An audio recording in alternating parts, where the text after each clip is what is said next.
Good afternoon students. Ninth class science को मैंने पढ़ाया था। लाइन्स एंड एंगल्स में काफ़ी कुछ थ्योरम नंबर 1 तक पढ़ा दिया था। उसके बेसिस पे कुछ एक्सरसाइज भी करा दी थी। कुछ क्वेश्चंस मैंने कराए थे और उसके बाद मैं अब नेक्स्ट एक्सरसाइज के लिए क्वेश्चन करा रहा हूँ। और पहले मैं थ्योरी पढ़ा दूंगा आपको। थ्योरी में मतलब थ्योरम पढ़ा दूंगा और इससे थ्योरम से आपको सब कुछ क्लियर हो जाएगा।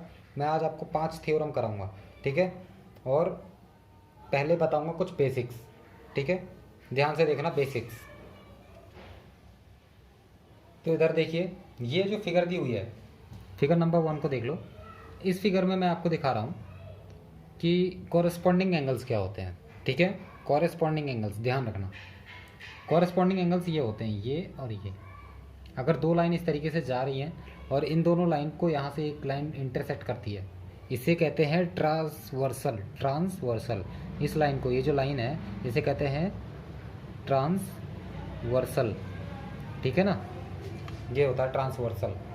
तो ट्रांसवर्सल जो होता है इस तरीके की लाइन होती है, ये भी ट्रांसवर्सल है, ठीक है, ये भी।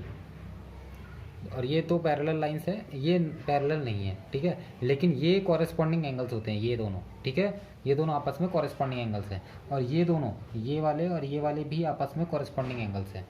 ज़रूरी नहीं है कि दोनों बराबर हों, लेकिन कॉरेस्पॉन्डिंग एंगल्स हैं, ठीक है। इसमें भी ये दोनों कॉरेस्पॉन्डिंग एंगल्स हैं और ये भी कॉरेस्पॉन्डिंग एंगल्स हैं, आपस में कॉरेस्पॉन्डिंग एंगल्स, ठीक है। आगे होता है एक ऑल्टरनेट इंटीरियर एंगल्स। ऑल्टरनेट मतलब एक को छोड़कर एक, ठीक है ना। ऑल्टरनेट ऐसे होता है। तो ऑल्टरनेट ऐसे होता है, तो हम इसको देखेंगे ऑल्टरनेट इंटीरियर एंगल्स क्या होते हैं, ठीक है ना। ऑल्टरनेट इंटीरियर एंगल्स, ये तो एक्सटीरियर हो गया, अंदर की बात यहाँ होती है। तो ऑल्टरनेट इंटीरियर ये हो गया और एक ये, ठीक है ना। ये ऑल्टरनेट इंटीरियर एंगल्स होते हैं, ये और ये दोनों ऑल्टरनेट इंटीरियर एंगल्स। इसी तरीके से दूसरी साइड में भी होगा, ठीक है, ध्यान रखना है। तो ऐसे ऑल्टरनेट इंटीरियर एंगल्स होते हैं, ये और ये। इसी तरह यहाँ पर भी हो जाएंगे, ठीक है ना। और एक होता है ऑल्टरनेट एक्सटीरियर एंगल्स। तो ऑल्टरनेट एक्सटीरियर एंगल भी बिल्कुल ऐसे ही होगा, जैसे ये वाला एंगल और एक ये वाला एंगल, ठीक है। ऐसे ही यहाँ पर ये वाला एंगल और यहाँ पर ये वाला एंगल।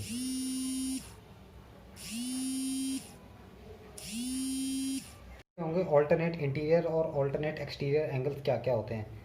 एक और होता है इसमें, interior angles on same side of transversal, है ना। ये ट्रांसवर्सल जो आ रहा है ना, ये ट्रांसवर्सल, इसके सेम साइड पर इंटीरियर एंगल्स, ठीक है ना।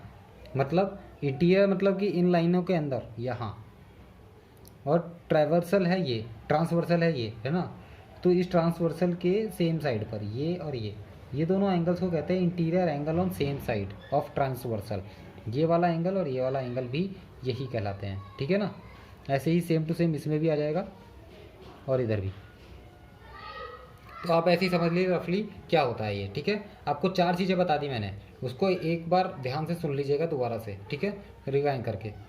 अब मैं थ्योरम पढ़ाता हूँ। थ्योरम स्टार्ट करते हुए पहली थ्योरम मैं बता चुका था, दूसरी थ्योरम ये है।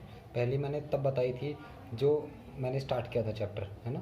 तो तब मैंने बताई थी पहली थ्योरम। ये थ्योरम नंबर 2 है और इसमें आपको ध्यान देना है कि 6.2 थ्योरम में हमें ये बताया गया है कि कॉरस्पॉन्डिंग एंगल्स इक्वल होते हैं। कैसे होते हैं? अगर ये दोनों लाइन, ये जो लाइन है पैरेलल है और एक ट्रांसवर्सल जा रहा है इधर से, ये इस तरीके से हो, इस तरीके से हो या इस तरीके से हो, कोई फ़र्क नहीं पड़ता, ठीक है ना। तो कैसे भी हो सकता है ये। तो अगर जो भी ट्रांसवर्सल जाएगा और अगर ये दोनों लाइन आपस में पैरेलल हैं, ये और ये, ठीक है ना, लाइन 1 और लाइन 2 आपस में पैरेलल हैं, इसको मैं ऐसे समझ सकता हूँ, है ना। तो अगर ये ट्रांसवर्सल जा रहा है तो ये यहाँ से कॉरस्पॉन्डिंग एंगल्स जो होंगे ये दोनों इक्वल होंगे, एंगल 1 और एंगल 2। तो एंगल 1 इक्वल टू एंगल 2 होगा, ठीक है ना। ये कंडीशन आएगी। सेम टू सेम ऐसे ही रहेगा दूसरी साइड में भी, ये भी कॉरस्पॉन्डिंग एंगल्स होते हैं, ठीक है ना। तो ये भी 3 और 4 ये इस तरीके से रहेगा। तो एंगल 3 और एंगल 4 भी आपस में इक्वल रहेंगे, इन्हें कहते हैं कॉरस्पॉन्डिंग एंगल्स,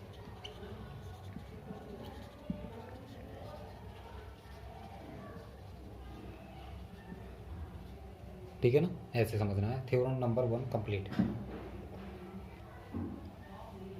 आज की सेकंड थ्योरम, इसमें है कि अगर कोई दो लाइंस आपस में इस तरीके से हैं, पैरेलल हैं या नहीं है वो हमें पता नहीं है अभी, है ना। तो और अगर इस तरीके से कोई एंगल ट्रांसवर्सल का बनता है, यहाँ पे कॉरेस्पॉन्डिंग एंगल्स बनते हैं, और अगर ये दोनों कॉरेस्पॉन्डिंग एंगल्स 1 और 2, तो angle one equal to angle 2 है। अगर ऐसा है, इसका मतलब क्या होता है, अगर ऐसा है तो इसका मतलब ये है कि ये वाली लाइन जो है, इसको मैं ए बी नाम दे देता हूँ, इसको सी डी नाम दे देता हूँ, तो ए बी पैरेलल होगी सी डी के। ये बिल्कुल थ्योरम पिछली वाली के बिल्कुल उल्टी है। वो कहती है, वो पिछली थ्योरम में ये था कि दोनों लाइन पैरेलल होंगी तो ट्रांसवर्सल में कॉरेस्पॉन्डिंग एंगल्स बराबर होंगे। ध्यान रखना, दोनों लाइन पैरेलल हुई तो कॉरेस्पॉन्डिंग एंगल्स बराबर होंगे, लेकिन इसमें ये कह रहा है कि अगर कॉरेस्पॉन्डिंग एंगल्स बराबर होंगे तो दोनों लाइन पैरेलल होंगी। ठीक है ना, ये है।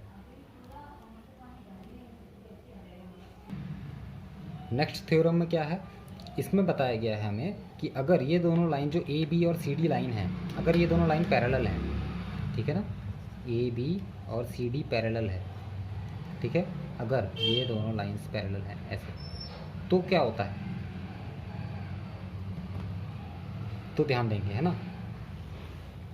अगर दो लाइंस पैरेलल हैं और बीच में जा रहा है एक ट्राइवर्सल, तो ट्राइवर्सल के ये वाले एंगल तो कॉरेस्पॉन्डिंग एंगल्स होते हैं, लेकिन अगर इस वाली थ्योरम में क्या दिया गया है कि इंटीरियर ऑपोजिट जो होते हैं ना, इंटीरियर ये वाले एंगल्स, इन्हें कहते हैं सप्लीमेंट्री एंगल्स, मतलब ऑल्टरनेट नहीं कहते, इन्हें कहते हैं interior angle on same side. इनको क्या कहा जाता है, interior angles on the same sides, same side पर है ना, ऑफ ट्रांसवर्सल भी लिख सकते हो, ऑफ ट्रांसवर्सल, ठीक है ना। तो इंटीरियर एंगल्स तो हैं, ये अंदर वाले हैं, सेम साइड पर हैं, और ट्रांसवर्सल की साइड पर है, तो ये ऐसे ही कहा जाता है, इनका नाम यही होता है। ठीक है, तो अगर ये दोनों लाइंस पैरेलल हैं तो ये जो एंगल्स हैं दोनों, ये दोनों के दोनों एंगल्स, यानी कि एंगल 1 और एंगल 2, ये दोनों एंगल 1 और एंगल 2 का सम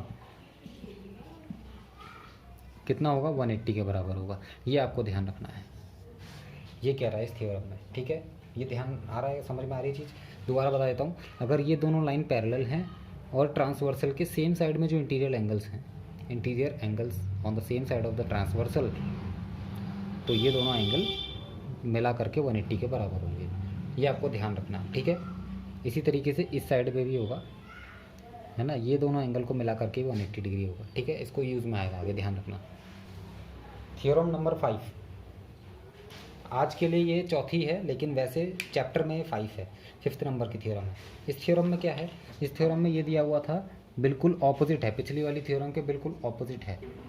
इन्होंने ये कहा है कि अगर कोई लाइन जा रही है इस तरीके से ट्रांसवर्सल, दो लाइनों के बीच में, अच्छा ये ए बी और सी डी पैरेलल हैं या नहीं, ये नहीं बताया इसमें।